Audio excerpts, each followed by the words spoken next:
कोशिका विभाजन में इंटरफेज क्या है?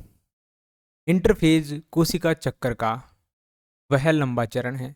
कोशिका चक्र का मतलब ये है कि जो कोशिका है वो अपने आप को डिवाइड करती रहती है, दोबारा बार बार बनाती रहती है, और उसी के अंदर एक चीज़ होती है इंटरफेज, जिसमें कोशिका विभाजित नहीं होती बल्कि विभाजन के लिए तैयार होती है।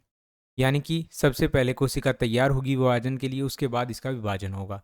जिसके बाद दूसरा चरण आता है जिसमें विभाजन होता है, जिसको हम एम चरण बोलते हैं। एम चरण का बीच का समय होता है। इंटरफेज 3 उपचरणों में बटा होता है। पहला यहाँ पर चरण होता है जीवन चरण, जब कोशिका बढ़ती है, नए प्रोटीन और ऑर्गेनेल्स बनाती है। दूसरा चरण होता है एस चरण। इसमें क्या होता है, कोशिका के अंदर डीएनए की जो प्रतिकृति होती है अब प्रत्येक 2 सिस्टर क्रोमेटिस में बदल जाता है, यानी विभाजन के लिए। फिर तीसरा चरण होता है G2 चरण। कोशिका अंतिम तैयारी करती है विभाजन के लिए, एंजाइम और प्रोटीन बनाती है और विभाजन के लिए जांच करती है। इंटरफेज के दौरान कोशिका सामान्य जैविक क्रियाएं जैसे श्वसन, प्रोटीन संश्लेषण, उत्सर्जन आदि जारी रखती है।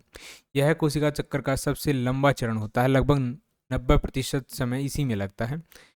इंटरफेज के बाद कोशिका क्या करती है, माइटोसिस और मियोसिस में प्रवेश करती है, और उसके बाद कोशिका का विभाजन होता है।